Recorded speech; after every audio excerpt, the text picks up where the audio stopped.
The fear of your partner cheating on you is real, especially if you're someone who has been cheated on in the past. Betrayal trauma can take root in your psyche. What's worse is that the fear of infidelity does not rear its ugly head solo. It's usually accompanied by paranoid compulsions or rumination or guilt. There's worry and anxiety and anger and projection and internal conflict that often turns into external conflict with your partner. I'm going to give you a hard pill to swallow. I've seen the fear of being cheated on ruin more relationships than actual cheating. And I know what you're thinking. If there was no reason to be afraid, I wouldn't be afraid. And that makes sense, partially. To really understand this, you need to know the two key emotions at play: jealousy and the fear that comes with it. And if you're wondering why these are so important, let's dive right in.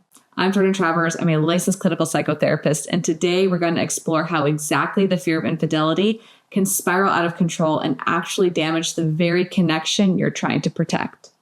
In 2024, Stephen Arnocky and his team conducted a very interesting study. They divided 222 participants into two groups.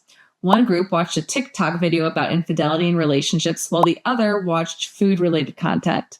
Afterward, both groups were asked to imagine their partner falling in love with and having sex with someone else. Results indicated that the group exposed to the infidelity content reported significantly higher levels of jealousy and were more likely to engage in behaviors aimed at retaining their partner. So what's really going on here? Simply put, fear of infidelity was found to trigger jealousy, which led to certain coping strategies. These strategies are typically aimed at securing the relationship. And while these actions may seem like a natural response to protect the bond, the researchers showed that it tends to backfire. Instead of fostering trust and connection, they often create more tension and emotional distance. The real question is, how can we break this cycle before it even takes control or starts? Stay tuned, because we're about to unpack that next. The first coping strategy: benefit provisioning or love bombing. One of the most common reactions when jealousy creeps into a relationship is love bombing. Your partner suddenly starts showering you with compliments, texting constantly, and planning extravagant date nights out of the blue. They're giving you all their attention, thinking it will reassure you and make you feel loved. At first, it feels good, flattering even, but soon the praise becomes excessive. The attention starts to feel forced, and you begin to wonder, why now? That's exactly how love bombing works. It might seem like a healthy way to cope with insecurity, but at its core, it's about fear. Fear of not being enough, fear of losing you. And instead of building trust, it creates pressure to constantly reassure the other person that everything is okay. One study even found that love bombing is closely linked to low self-esteem and insecure attachment styles. In other words, it's not romance, it's insecurity in overdrive.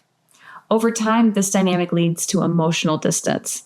Love becomes a response to fear rather than a genuine expression of care, leaving both partners feeling disconnected. So what can you do if you're caught in this cycle? If you're the one feeling the fear, listen to me. Your fear is valid. You do not want to be betrayed again. I get it. But there are other ways to assure yourself and reaffirm your partner's loyalty to you.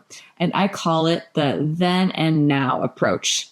I want you to draw the grid that you see on your screen right now on a piece of paper. Take stock of your own and your partner's actions and compare them with your past self and your past partner or partners. Here's an example. Did the prospect of not being able to text your partner in the past fill you with anxiety? Do you still feel it now? Did a former partner give you a reason to doubt them? Has your present partner given you a similar reason? And if your answer is no to all four questions, then for all intents and purposes, you've got nothing to worry about. You do not need to overcompensate for the bare minimum. If your feelings are getting the best of you and your partner's actions don't raise any red flags, it's time for some reflection and a gentle, non-accusatory conversation with your partner about your emotional needs. However, if your partner's actions are confirming your fears, you need to have a conversation with a trusted individual immediately. Number 2, the second coping strategy: cost-inflicting or controlling behavior. When the fear of infidelity sets in, some people might resort to controlling behaviors to keep their partner close. They may start checking in constantly, asking where you are, who you're with, and questioning every move you make. They might even use guilt or emotional manipulation to make you feel insecure or guilty for even thinking about stepping outside the relationship. At first, it might seem like they're just trying to protect the relationship, right? But the catch is that it can quickly become suffocating. No one wants to feel like they're constantly being watched or interrogated 24/7. Instead of feeling secure, you start feeling overwhelmed and trapped. This behavior doesn't breed loyalty. It drives a wedge between you. In fact, Stephen Arnocky's study showed exactly this, that when people perceive a threat to their relationship, they often react with these controlling behaviors as a way to cope with insecurity. But the result is almost always the same: more pressure, less connection. So what's the solution? Once again, it comes down to introspection. The problem with controlling behaviors is that they come out unconsciously. No one wants to smother their partner intentionally. We usually do it out of compulsion. And the one solution I always talk about when addressing compulsive actions is coming up with a replacement behavior. Here's how that would work. Every time you feel the urge to control your partner, to soothe your fear of cheating, you consciously replace it with a pre-decided replacement behavior. When you feel the need to interrogate your partner, you take a breath, compose yourself, and gently tell them that you're feeling insecure and want to have a conversation. When you feel the urge to bombard your partner with texts when they're at a party, you call them, do a short check-in, and then let them go. When you want to surprise visit them at work, you can call a trusted friend and ask them if it's a good idea first. The fear of infidelity is real. But here's the deal. You can't smother your way into security. Cling too tight and you're not holding your relationship together. You're squeezing the air out of it. And if you want a real connection, loosen the grip, trust the bond, and let love breathe. Because trust needs room to breathe, not constant proof to survive. Thank you for tuning in. If you found this video helpful, don't forget to like, comment, and subscribe for more relationship insights. And if you're navigating jealousy or fear of infidelity in your own relationship, remember, self-reflection and open communication are your best tools. And if you want a place to explore your thoughts and feelings more, you can check out our journal club linked below.